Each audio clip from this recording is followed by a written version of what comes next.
une des choses que j'adore à propos de ma Garmin Tactix ou ma Garmin Fenix, c'est le fait qu'elle est complètement indépendante de mon téléphone. Par contre, quand vient le temps de créer un itinéraire très précis sur une longue distance, ça peut être beaucoup plus pratique de créer le fameux itinéraire à partir d'un téléphone, d'un plus grand écran. On peut même le faire à partir de l'ordinateur. Mais pour l'exemple d'aujourd'hui, on va créer un itinéraire à partir de l'application sur le téléphone et on va l'envoyer sur la montre, juste ici, ensuite pour y naviguer. Alors, à partir de l'application Garmin Connect, ce qu'on va vouloir faire, c'est d'aller dans le menu Hamburger. En passant, désolé, mon application est en anglais, mon téléphone est en anglais, mais tu vas pouvoir te reconnaître à partir des icônes et les termes sont très similaires. Donc, une fois qu'on est dans le menu Hamburger, on va se rendre dans la section Training ou probablement Entraînement et on va sélectionner Course, qui est probablement Itinéraire. À partir de là, tu vois, j'ai déjà 5 courses ou itinéraires d'enregistrer dans mon téléphone. Mais ce qu'on va vouloir faire, c'est de créer une nouvelle course. Ensuite, tu vas pouvoir sélectionner le type d'activité, donc du vélo de route, du vélo de montagne, du gravel, de la course ou autre. Pour l'exemple, aujourd'hui, on va y aller avec du vélo de route. Et finalement, on va avoir 2 options, soit automatique ou custom, qui va être un choix manuel, personnalisé.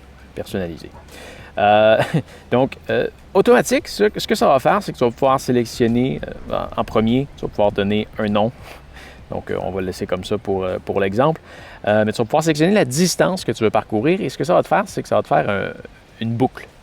Donc, si je sélectionne, disons ici, je veux faire une boucle d'environ 100 km et tu peux ensuite sélectionner la distance, la direction dans laquelle tu veux te rendre, donc soit n'importe quelle direction, random, aléatoire, au sud, au nord, à l'est ou à l'ouest. On va y aller pour aléatoire pour cet exemple-là.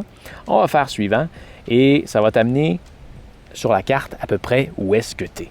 Je suis pas mal au centre de la carte, ici, presque. Mais bref, tu peux aller où est-ce que tu veux sur la carte, sélectionner le point de départ que tu veux. Tu fais simplement cliquer une fois sur la carte et ça va créer un itinéraire d'environ 100 km. Donc là, tu vois 108,48 km. On est quand même assez proche du 100 km que je vais demander et ça me donne une trajectoire. Une fois que ça c'est terminé, c'est certain que tu as des petites options ici. Là, tu peux ajouter des points ou refaire une route, annuler. Tu peux choisir encore le type de route que tu veux utiliser quand tu t'en viens par ici. Ça te donne une idée de ce que tu vas avoir. Mais si tu n'es pas satisfait de ce que c'est, tu peux faire rerouter. C'est mieux, mettons, disons, aller vers l'est. Ou totalement au hasard encore. Done. Ça va-tu en créer un autre? Non.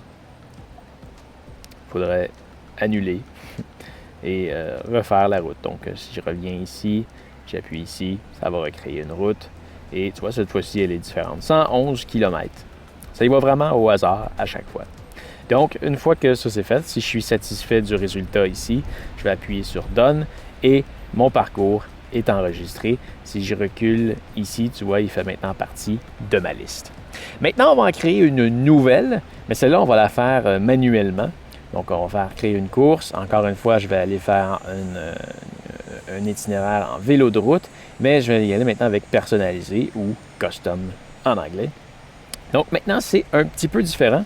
Ce qu'il va falloir faire, c'est de sélectionner le point de départ. Pour ce faire, on va sélectionner le petit point en bas complètement au milieu et ça fait apparaître un point sur l'écran. Donc ensuite, on navigue avec son doigt, on sélectionne le point de départ et on appuie sur suivant une fois qu'on veut le sélectionner. Donc là, il est sélectionné. Ensuite, il va falloir que je sélectionne un deuxième point sur la carte. Donc, par exemple, si je veux m'en aller par là, eh bien, je vais pouvoir faire suivant ici. Et là, ça me place un deuxième point. On peut créer autant de points qu'on veut. Tu vois, je suis rendu avec un itinéraire de 2,81 km avec une ascension de 1 mètre et une descente de 17 mètres. Et on est capable de l'avoir sur le graphique.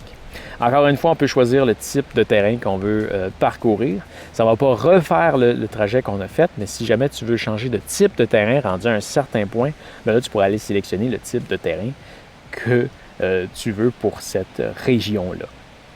Donc là, en ce moment, non, on ne va pas reculer si loin, on va descendre.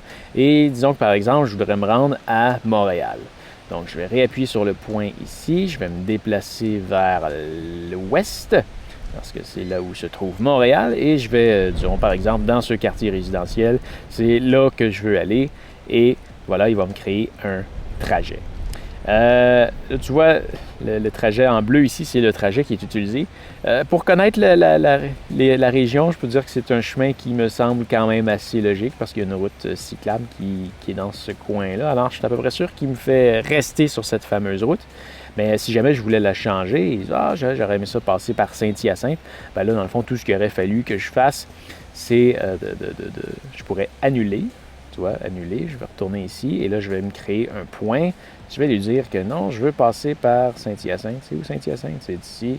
Voilà, je veux passer par Saint-Hyacinthe suivant. Donc là, il va m'amener à Saint-Hyacinthe. Et ensuite de ça, je vais aller à Montréal, mettre un autre point. Et voilà. Donc là, j'ai un trajet qui est un peu différent, 120 km, et je passe par Saint-Hyacinthe comme je le voulais. Donc, une fois que le trajet est fait, tu vas appuyer sur sauvegarder en haut à droite. Tu vas pouvoir lui donner un nom. Alors, on va l'appeler Montréal, parce que c'est là qu'on s'en va. Montréal. Et est-ce que tu veux la mettre publique ou privée? C'est à ton choix.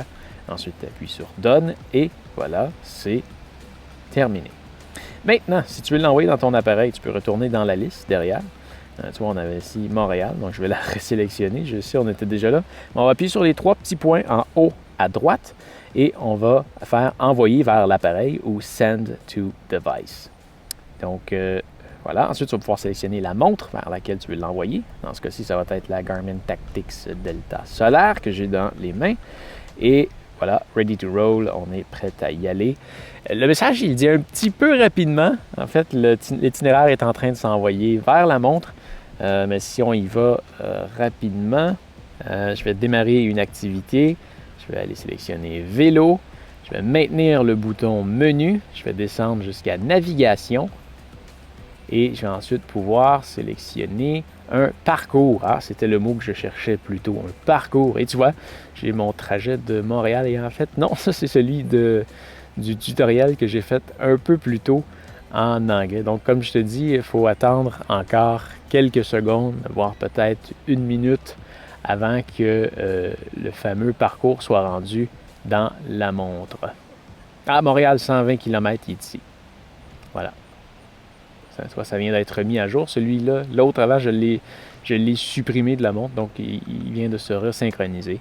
Et voilà, Montréal, un parcours de 120 km, c'est bien lui que je viens de créer. Alors, maintenant, je le sélectionne. Il va avoir un petit temps de chargement. Il va charger tout le fameux parcours dans la montre.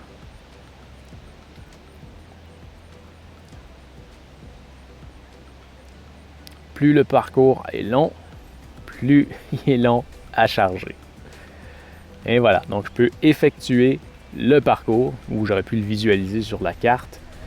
Encore une fois, j'attends un peu et dans quelques secondes, on va être prêt à partir.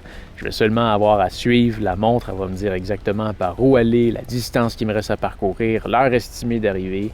On va avoir tout ça sur la montre. Donc là, tu vois, j'ai mon point et bientôt la ligne bleue va apparaître sur la carte pour me dire par où passer. Si je viens voir ici un peu plus bas, tu vois dans quelle direction je dois aller, le dénivelé que je vais avoir à parcourir et l'heure estimée d'arrivée. Tu vois, si je partais à l'instant, selon mes vitesses moyennes générales, je devrais arriver à 18h28 et ça devrait me prendre environ 4h48, mais ça va s'ajuster quand je vais partir.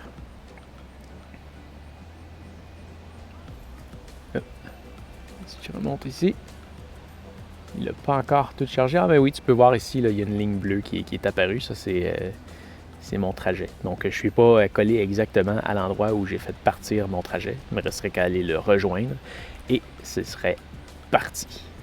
Alors voilà, c'est comme ça qu'on crée un itinéraire ou un parcours, une course, ou appelle ça comme que tu veux, avec l'application Garmin Connect. Alors voilà, j'espère que ça va t'avoir aidé. Si c'est le cas, tu peux me mettre un pouce en l'air. Si jamais tu te magasines une montre, tu peux regarder avec les liens dans la description. Et n'oublie pas non plus de t'abonner à ma chaîne pour me retrouver plus facilement la prochaine fois que tu as besoin d'aide. D'ailleurs, si tu veux voir d'autres tutoriels sur cette montre, tu peux cliquer sur la playlist juste ici. Mais enfin, tu peux aussi me retrouver sur ma chaîne principale où je voyage un peu partout dans le monde. Je suis certain que tu vas aimer. Allez, fais attention à toi. Salut!